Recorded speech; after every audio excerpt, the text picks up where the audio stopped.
Welcome to the E27 webinar. My name is Anisa from the E27 content team.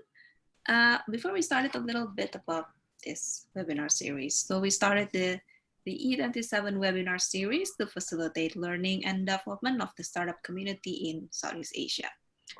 Every 2 weeks, we bring in expert speakers from the region to share their experiences and best practices on contemporary challenges. Kindly note that this session is recorded and we will be sharing the video post on our site later. Now today, this is very special because this is the first time that we're actually hosting our webinars in a series. And this week we have Caron, People Strategy Consultant and Author, back on our platform. Hi, Anne. Hello, can you hear me well? Yeah, I can hear you now. Okay, perfect. So he's a speaker with 10 years of experience as a senior HR executive at Google. She had also developed a methodology for startups to grow the right organization and team. She had also recently published her book, From Zero to 1000. So don't forget to buy it after this. And yeah, so without further ado, I think we can start right away. So yes. I'm going to stop sharing and then you can share your slide there. And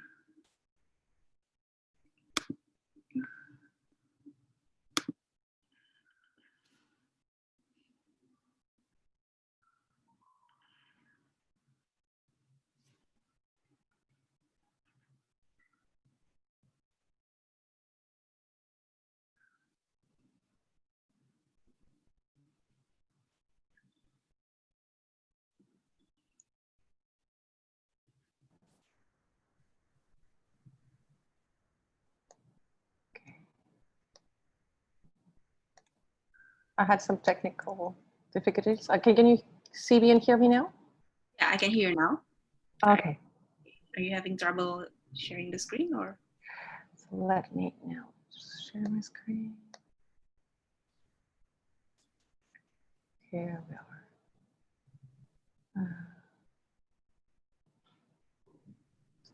I'm sorry. Okay, can you see my screen now? Yes. Great. Fantastic. All right, technology is with us, yes. Well, we'll need resilience, right? All right, so today, yes, it's the second time that I'm speaking here. The first time we're more speaking about the reality of building a startup. And today we're going to speak more about, once we've managed to to build a startup, how do we ensure that it's sustainable? In order for things to last, you need resilience. So I'm sure that all of you here, whether you're founder or a future founder, all share the same will, which is to build a successful business. But the reality is that only 10% of startups, succeed. And if we have a look at the reasons why startups fail, all of them are attributed to human or leadership errors.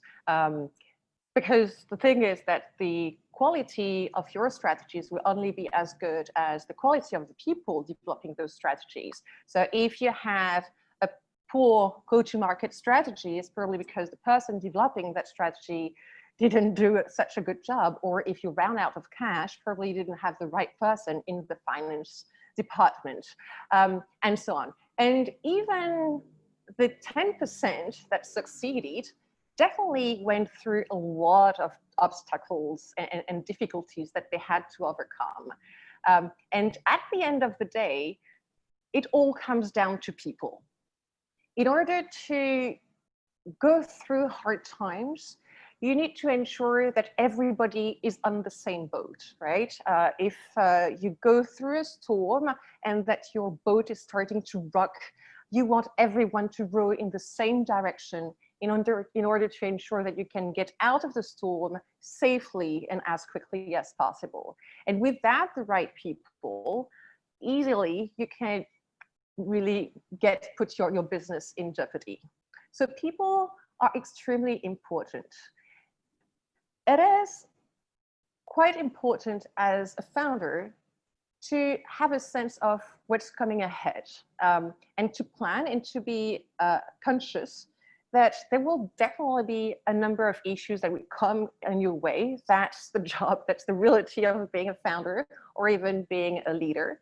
But there are two types of difficulties that will come in your way. Some are actually predictable and some are not predictable. There are these things that just happened and that you need to face immediately. And that's where resilience becomes extremely important.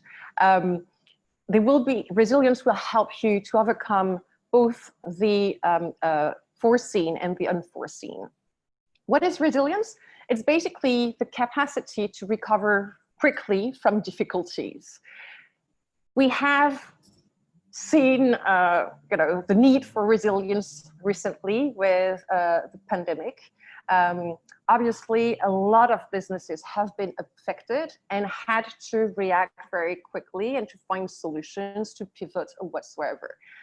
And so we had the case of industries like the food and beverage that had to rethink, so restaurants that were developing delivery. The travel industry was also badly impacted, so they had to also come up with other things. So like an example is Airbnb, for instance, who both had to lay off a lot of people, but also pivot in terms of their product. And their future will very much depend on how well they're doing this. So how people are experiencing these layoffs or how they're able to come all together to find a solution and believe that there is a possibility, and actually that's exciting because we are challenged to do even more, will define and determine how stronger they may become, they may end up of that situation. And that's when I say, people can make or break the company.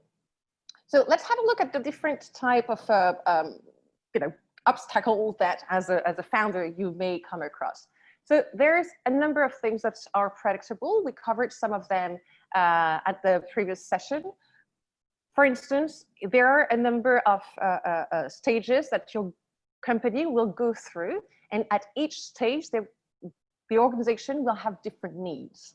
And at the beginning, it may all be quite fun and easy, but quite quickly, when you get to 30 to 75 people, it becomes a little bit more complicated and cloudy.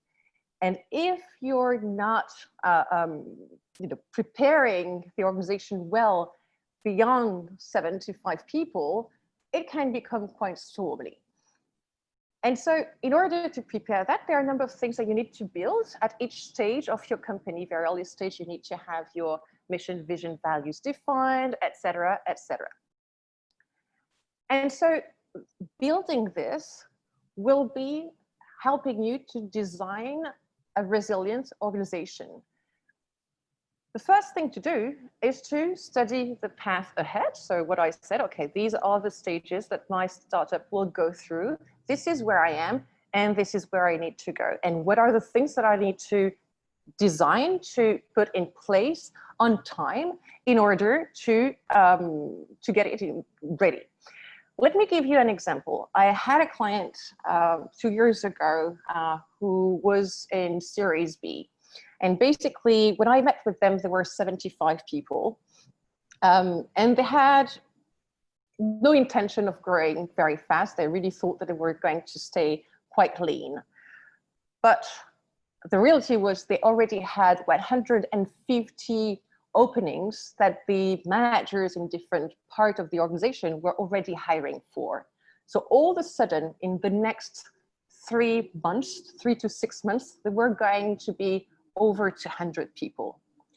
And they had no HR in place at all. And so without any recruiting capacity, there is no way that you can hire the right people in the right role at the right time. There was no, for instance, criteria as of the standard that we're hiring at. And also there was no instructions in terms of what good experience looks like for candidates. So for instance, I had the case of a candidate that was offered, he was based in London, was going to relocate in Singapore, and after having resigned, the manager called the candidate again and said, sorry, actually, we're not going ahead. Terrible experience, but that was not coordinated. Same, there was no HR capability. So it's very complicated to get the basics in place. So there were a number of employees that had no employment contracts, or even sometimes not even a work permit. Without managers in place, it's very complicated for employees to know what they're supposed to be doing. So I had the case of employees who didn't even know who their managers were or even which team they belonged to. So making sure that you know what's coming ahead and building the organization on time is extremely important. Now, how do you do that? How do you decide and design the right HR policies or the right salary strategy, etc., performance management system? That's what your company culture will do. Because at the end of the day, you need to design for your own company. It has to be meaningful to you. It's not because it works for another company that it will work for you. So in order to ensure that you're designing something for purpose and really for you, first you need to define who you are. And who you are is not, looking at what you would like to be and, deciding that, well, I want to be a Google, or I want to be a Facebook, and I will have foosball table and free lunch, and then I'm done. No, a good company culture states a difference. It's,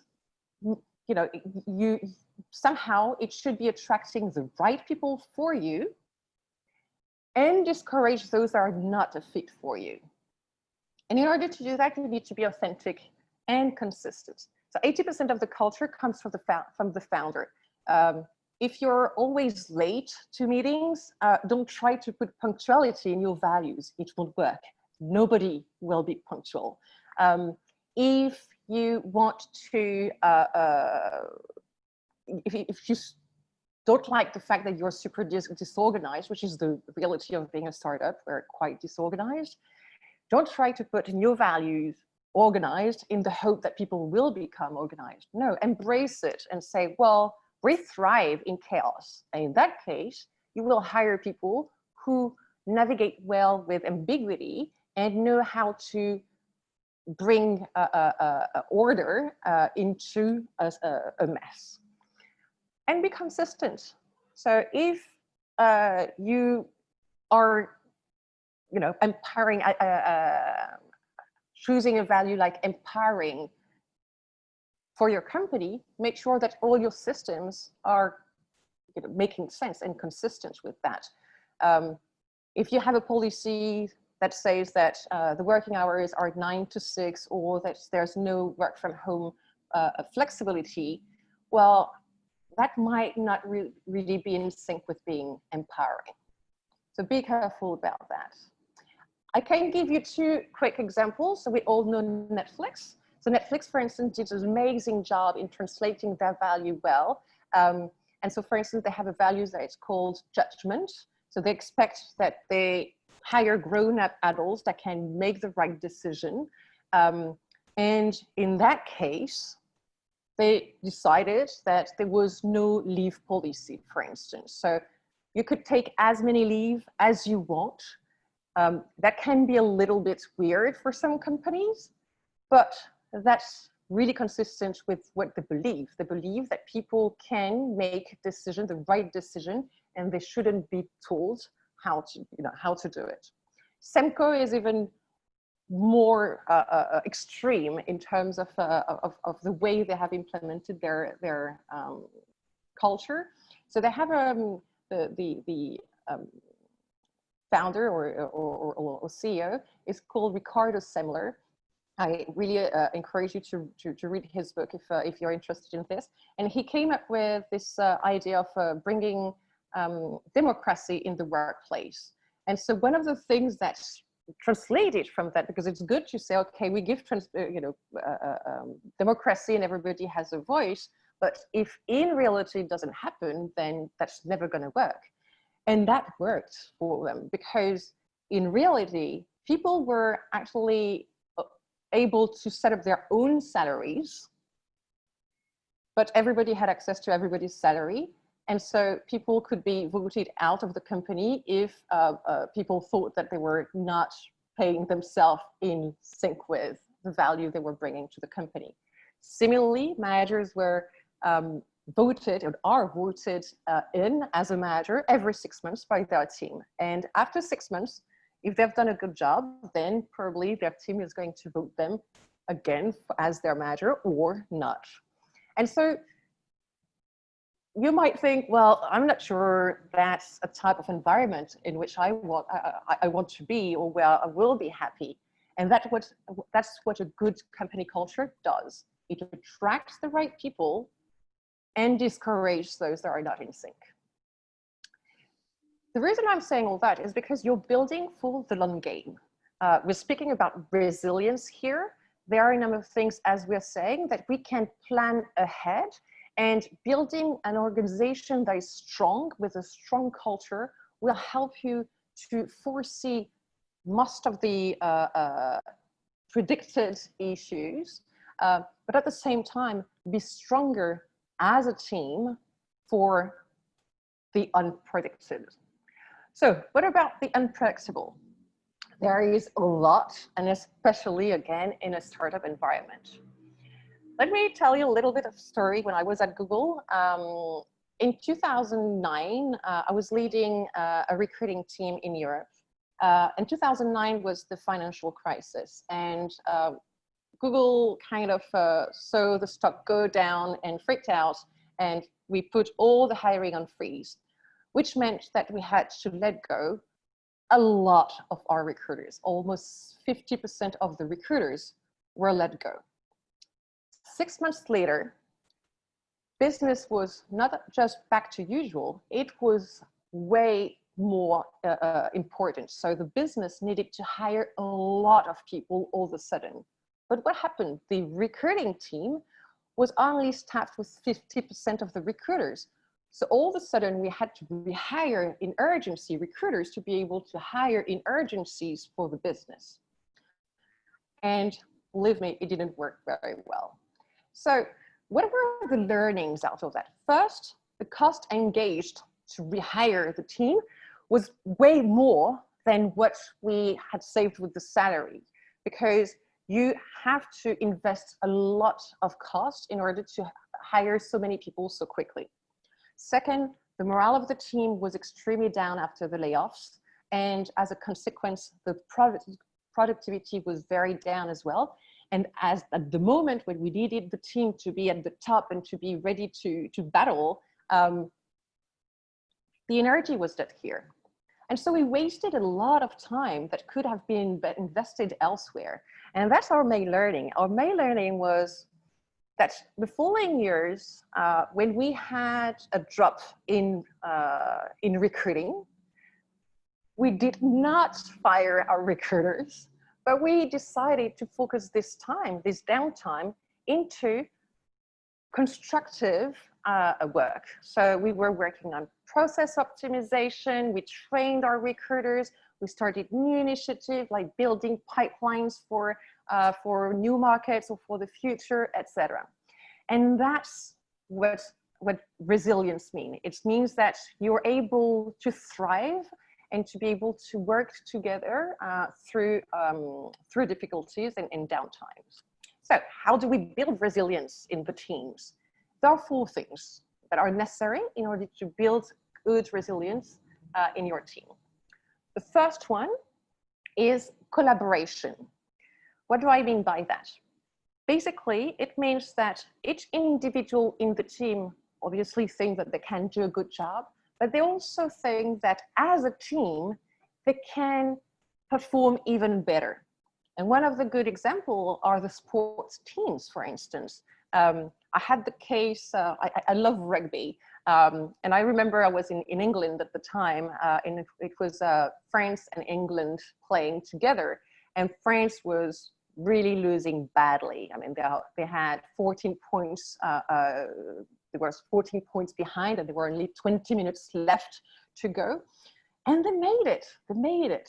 I remember that because I was in an English pub by myself, and I was jumping everywhere around all these English people. But what the coach said is that, you know, we worked as a team. We came together and we believed that we could make it. So how can you translate that into the work environment? Encourage teamwork and project groups. Get people to work together and to feel how much they can accomplish working together, and to know how to, you know, how to trust one another. And so you can have cross-functional projects. For instance, recently with the pandemic, there was a lot of thinking to do around how to optimize work remotely. And so it could be a number of different team members from different teams that work together and try to find solutions. The second thing that is very important in order to build resilience in the team is to ensure that everybody is very clear in terms of what they're supposed to do. So what they need is to know what's the context, what is their role is responsibilities, and how their role is dependent on other functions as well. How do you build that? Well, let me give you an example just to illustrate that a little bit. Take the example, for instance, of a plane taking off or landing. The pilot is obviously, hopefully, very clear that it's his role to pilot the plane and to make the decision once the plane is in the air in order to troubleshoot any problem. There's cloud, there's a storm. It's the responsibility of the pilot to make the right choice in order to get all the passengers safely to their destination. But we also have the air traffic controllers. The air traffic controllers actually take over the pilot at the time of landing or taking off. They are the ones telling them, now you can go, or no, you need to wait. You need to wait because there's a storm coming, or we have too many people, etc. So it has to be extremely clear between the pilot and the air traffic controller who is responsible for what, who is making which decision, and how they can work well together. And so in an organization, how can you do that? It's by making sure that every team is clear about what they're here for. I mean, why do we need HR? Well, we need HR because we need to have the contracts done. Okay. And then once we're clear about what the certain team is here for, we define what good looks like and put together some KPIs to be able to monitor if we're actually doing the job that we're supposed to do. And the second is, each time you set up objectives for your team, make sure that you provide the context, you know, the same as our traffic controller is telling the pilot, well, you have to hold on here because there are too many planes. And so, you know, that's what you need to do. So ensure that you're providing this so that people can also think and adapt and do the right, you know, find the right solution to the problems. So that's the second. The third is you need to develop an ability to improvise in your team. Basically, it means that your team members need to be able to come up with new ideas and new ways to, you know, to come up with ideas. So again, during the COVID situation, we had a lot of examples. I took the example of Airbnb earlier. I mean, they have been able to pivot, whether that will prove successful or not, we'll see. But they moved their experience, you know, in hosting physically in flats, online. That's quite a stretch to what they were envisioning experience and their mission to be. And I can imagine that probably it needed a number of different meetings and brainstorming to come up to that. And probably the first time the idea came up, didn't sound like a very, very good idea. But that's kind of the idea. You need to ensure that people can come up with new ideas and innovative ways each time they face a problem. So encourage that. Be okay with people trying new things. At Google, Google was famous with the 20% project for engineers. Try to get that. Keep some time for your employees to come up with new ideas, to try to pilot things, to, they see a gap, they try to fill it. They don't wait for you to instruct them to solve the problem. They will be much more reactive. And each time there is innovation, whether that works or not, recognize that. Thank people for coming up with new ways, because that will encourage others to do so. And the last thing is psychological safety. What is psychological safety? Psychological safety is the ability to develop an environment where people feel safe to raise their voice, to make mistakes, to come up with new ideas, to criticize, etc., without the fear of being singled out, to be told off because they've made a mistake. If you take the example, for instance, of in a hospital, if a nurse that identifies that one of the patients might have the wrong dose of medicine, but if she feels not at ease to go to the doctor because she remembers that last time she went to the doctor to ask a question, the doctor was not really nice to her and was like looking down to her saying, well, come on, I know my job. Well, the thing is that this nurse may not go to the doctor to check whether the dosage is right. And that's a real problem. If we have in our teams people who identify issues or think that they might identify issues or think that they might have the solution, but they don't dare to tell us, we're missing out on a lot of opportunities and a lot of solutions. So make sure that in your organization, you develop a culture of failure. It's okay to fail, because failing and having new ideas is allowing us to have more, perspective. The diversity of thoughts is actually what brings innovation. Without that, we can't. So ensure that you have really, as I said, that you encourage people for innovation and you recognize people. Make that, and also make sure that you're not judging people when they're trying to bring their views. And all this starts from the top. Managers are extremely important for all four of those, right? Whether it is to build better collaboration in the team, in bringing psychological safety, defining clarifying the goals, etc. It's extremely important for the managers to take on their role seriously. The role of a manager is to care for the team, to improve the team's performance. It's not about them anymore, it's about the team. So the role of the manager is extremely important. They need to spend enough time with the team to understand how they're doing, providing feedback, removing roadblocks, coaching them, etc. And of course, the leaders are extremely important. We spoke about the clarity of goals, of the necessity to provide context. This is what leaders do. Leaders are the ones that will paint the big picture and ensure that everybody is understanding what we're going. Because without this big picture, it's very difficult to design the right solution, because it might make sense in my little, team, but is it really helping at the broader level? Perhaps not. So leaders need to ensure that they're communicating well.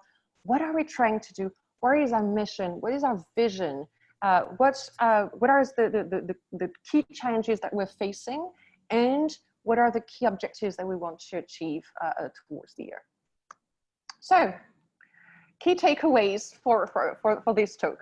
First, to build resilience, you need to be able to plan ahead. This is what will help you to anticipate the predictable obstacles. Build the right organization for you. So as I said, the culture will be important. Make sure that you state your difference and you're authentic and consistent in everything that you build. And finally, build resilient teams, encourage collaboration, make sure everybody is clear about what they're here for, encourage innovation, and set up a safe environment for people to voice their opinion and to make mistakes. Thank you very much. I'll be taking questions. All right, great. Thank you very much for the presentation, Anne. So right now we are moving to the Q&A session. For the attendees, feel free to drop all of your questions to the Q&A box that we have over there. I'm going to share my screen right now.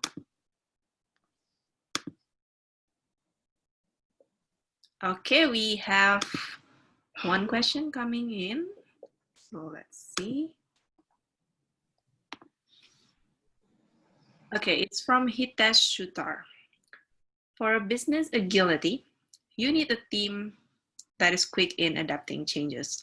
I believe it's important that all team members have the same level of energy and magnitude. How to deal with one of the team member who is lacking behind in showing zeal and zest? That's his first question. So would you like to take this first, Anne? Yeah, sure. I mean, as we said, that's kind of the role of the manager. The role of the manager is to identify how the team members feel. And there might be a number of different reasons why this employee is not showing as much zeal and zest. And depending on the reason, then the manager should be adapting the response. In order to adapt the response well, the manager needs to take time to listen and to know the individual. Now, what could be the reasons? It could be that it's not the right person for that team, whether that's technically or from a cultural point of view, in which case, perhaps it's not the best idea to keep them at all costs. Perhaps they will be happier and more performing in another organization or another team. So the manager needs to help them identify what they're good at and ensuring that we have the right person tailored for the role. Don't change the role for that person. And the second could be that they are being shy or they're feeling uncomfortable. They might have a problem with another team member. Again, once the manager is able to surface that, it's easier to remove, to help to remove the roadblock, to speak to the other members, etc. So it all comes down to the manager to identify what is needed. All right, okay, great, thank you. Now we have two more questions coming up already. So the first one is from Soma Sakar. Hi Soma Sakar. And the question is about how to choose a co-founder, because most of the time company fails because of the founding team itself. Like, let's not even talk about the employees, let's start to talk about the core team itself. So how do you pick the co-founder? That's a very good question, and I don't think there is a key answer. My recommendation would be to experience working with the person as much as possible. Sometimes we've had founders who were friends and it didn't quite work together. So try to work on a project, whatever it is, and if it doesn't work, don't try too hard. At early stage, whether that's the co-founding team or the employees, it will be trial and error, because you're figuring out yourself who you are as a founder and what you're trying to do, what is exactly the solution that you want to develop. So yeah, be okay with that. And the second thing is make sure that you have this conversation very upfront with the co-founder that you're choosing. It may not work, or at some point you may not be the right person for the organization as we grow, really really big. If you're the CTO and you designed the first product, it's probably not you who will be the CTO of an organization of 200 engineers. You may not have the skills for that, and that's okay. But that's a conversation needs to happen from the beginning. It's like, okay, at some point we will need to have difficult conversation, whether that's very early, it's like, okay, it's not working, or later on, the organization is too big for you now, we need to make a decision. And ensure that when that conversation happens, it's for the good of the company, and not trying as much as possible not to make that personally. And the best way to do that is to have the first conversation beforehand. I hope I'm answering the question. Otherwise, there is a typical mix, which is usually people, startups, especially in tech, have one sales and one tech, one business, one tech person. I don't think that's enough to really make a strong founding team. The most important is to be complementary and to know how to work well together. So having experience or building that experience. Okay, I see. Thank you. Yeah, I also have a question regarding having that difficult conversation. So do you have any advice on how to do it better to your employees or to your co-founders? Because it seems like you mentioned something about psychological safety. Is this also part of it? The ability to do that difficult conversation to make sure that we can bring forward? Absolutely. Having difficult conversation is the job of the manager. It's one of their responsibility, and you should never shy away from that. You're not doing your job otherwise. How to do that is indeed to build empathy. Always put yourself in the shoes of the other person. What seems to you as a lack of motivation might be something totally different. What seems to you a lack of performance might be, you may not have all the information. So the most important is to build empathy and build from the information you have from the employee. And then from that, you design the solution with them. The solution could be, goodbye, right? But yeah, that's the most important, and never to shy away. It's difficult conversation, often, negative feedback or a bad announcement. When it's about negative feedback, phrase it in a way that is always,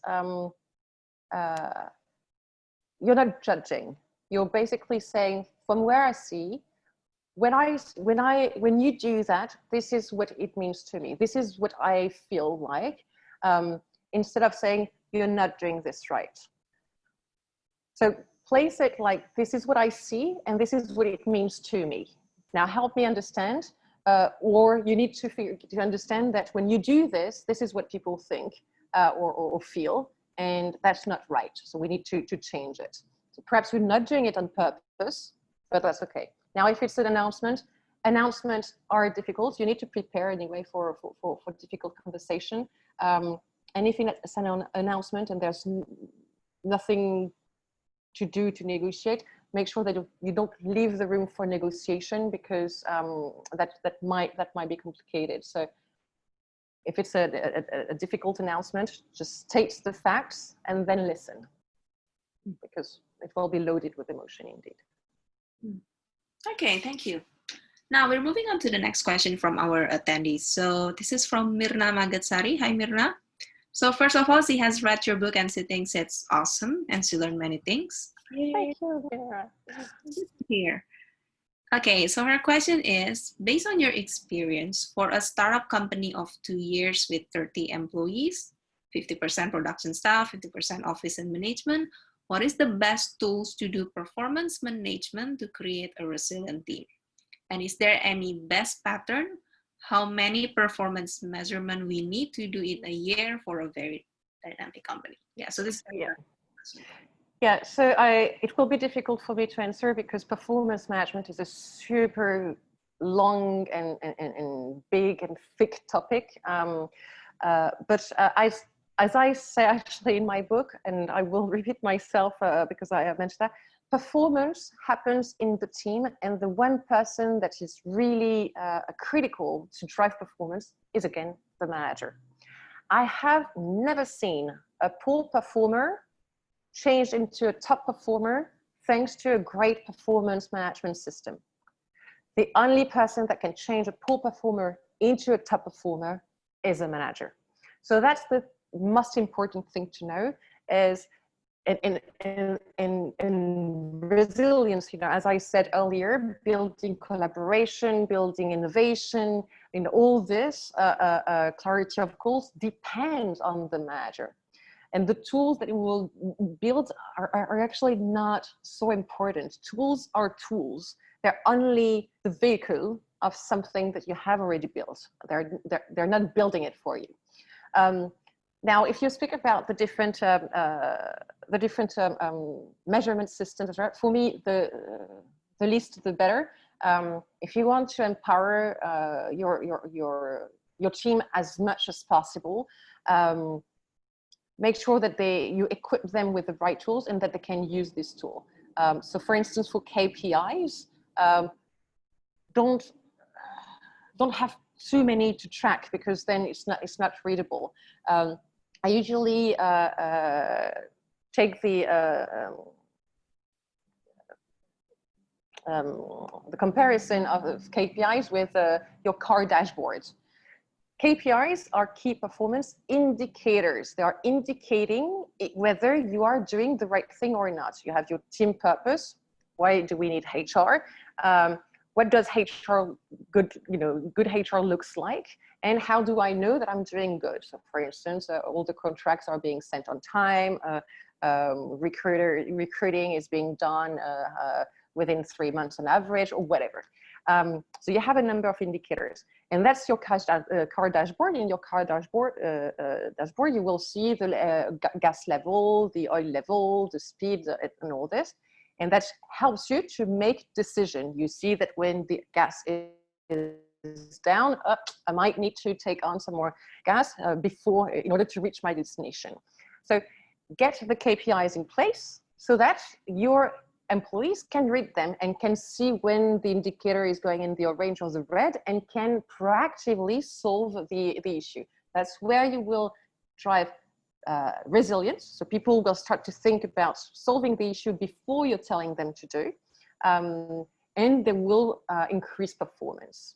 And so when I'm saying not too many indicators, it's like, a car dashboard, we can all read it. A plane dashboard, I don't think I can, unless I'm a professional pilot. So that's kind of the idea. If you're putting anyone in front of a plane dashboard, I don't think they will be able to read and to make any good decision out of that. All right, okay, thank you. So we have another questions from Anonymous. Hi there, whoever you are. The question is, would you like to share your most challenging time managing a team and how you handle that situation?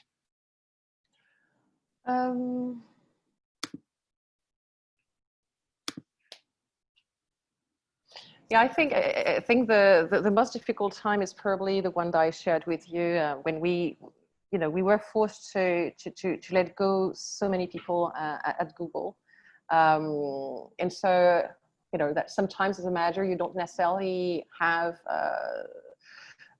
the choice to decide. So you're more here to implement decisions that have been made from the top. And so what was hard was, one, to announce the bad news to those that had to leave, and to keep the morale up for those that were staying. How did I do?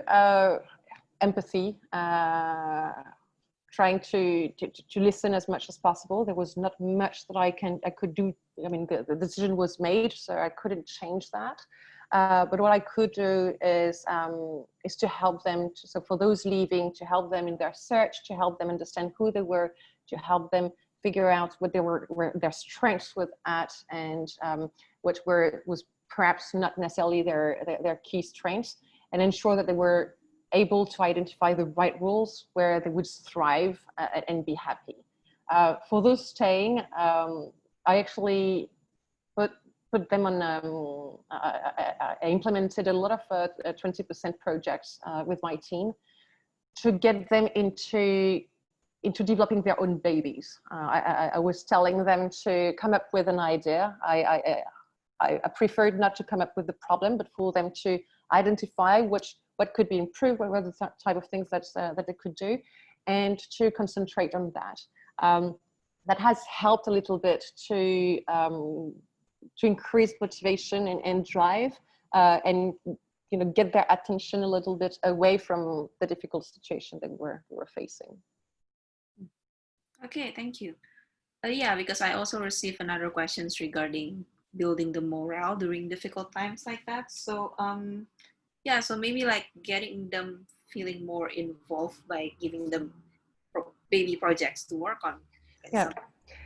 Yeah, we speak a lot about empowering team, and I see a lot of startups that have empowered in their values in hope that it will drive empowerment in their teams. But empowerment is something that you give. You need to trust people. You need to trust that you're doing a good job at recruiting the right people. And therefore, if you have done a good job at hiring somebody better than you to do the job, let them do it and let them make the mistake and empower them. Give them the authority to make decisions. And we learn by making mistakes, as long as we're not making several times the same mistakes, because that would be a problem.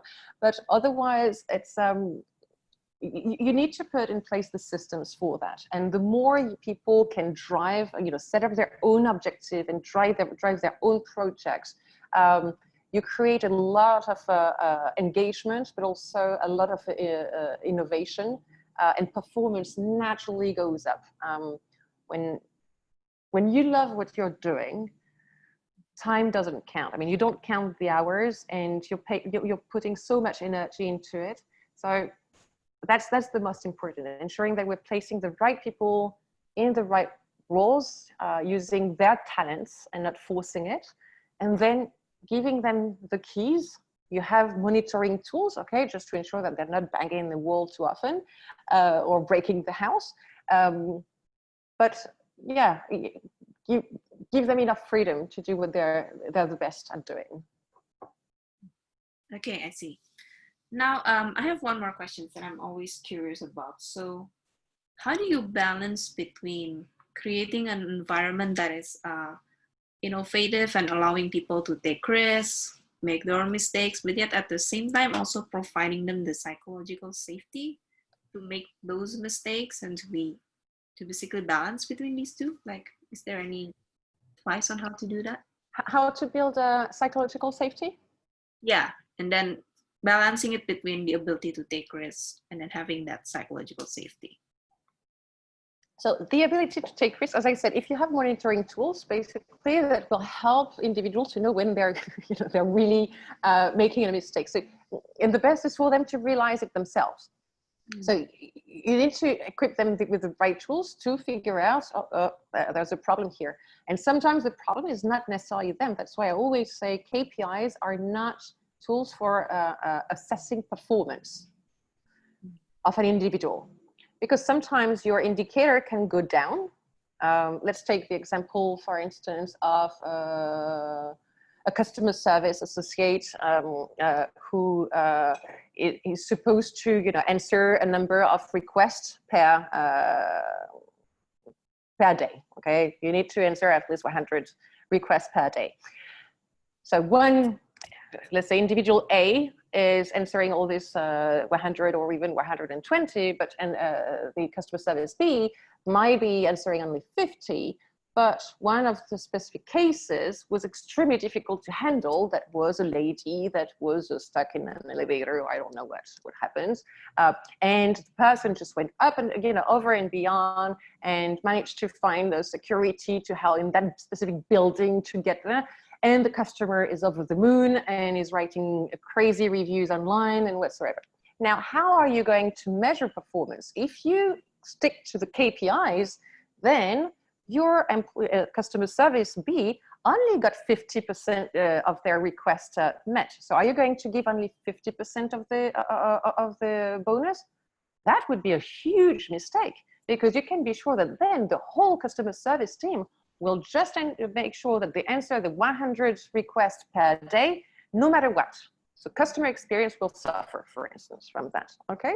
So most important is to help them see the indicators. So that customer service might say, okay, I have 50, I need to build up. At the same time, that can be explained by that specific, and all the other days I did my 100, so that's all good. So psychological safety is to allow this individual to make a decision and decide that this is more important, that answering that request or helping that lady stuck in the elevator is more important than the 50 other requests that perhaps the other team members will be able to cope with and catch up.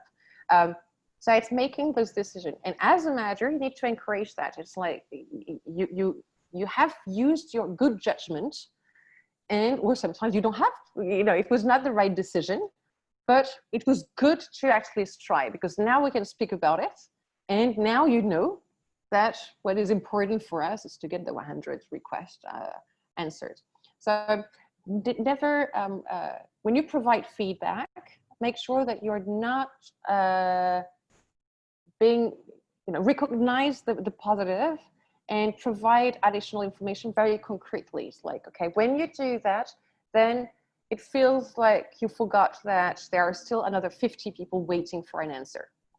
And so as much as I understand perhaps next time you can escalate it to somebody else that will be, so it was good to spot the issue, but you provide some, and the person will understand, but they should not feel that they were pointed out or because they made that choice. Otherwise you will again kill innovation. So make sure that people can voice everything. All right, so we are nearing to the end of our session. So do you have any closing statement that you would like to give to our attendees? Well, I hope that was helpful. The period is challenging, so building resilience is definitely important, but you don't build resilience in hard times. It's not, you don't build resilience once the problem is here. So that's something that you need to build in advance of before the problem arises. So even if today is a little bit challenging, make sure that you're placing the different elements. Make sure that you have the right managers in the manager roles. If they're not spending enough time with their team, they're not doing their job. The job of the manager is to be with that team. They can't tell you, I don't have time to do one-to-ones with my team members. If that's the case, they're not doing their job. All right, thank you, Anne. That was a very inspiring session. So yeah, I want to inform all the attendees of what we're going to have next week. So we're back with another episode of Meet the VC, and this time we're going to have D-Tribe Capital with Mr. Martin Berry as the speaker. The date is September 10th, 2 p.m. SGT as usual. So looking forward to see all of you there, and make sure you register for the session. Now, we will send out a survey shortly after the webinar, so please take the time to let us know the topics that you wish to hear in our episodes and basically how we can improve the webinar. Meanwhile, the E27 team is always reachable on all of these social media platforms, and you can also join our Telegram channel where we have a lot of community discussions, and then of course, the editorial team is always available on email. on writers@e27.co. So yes, I think that's all for our session today. Thank you very much for all of our attendees, and then for Anne for her inspiring session. So yes, Thank you very much. And take care.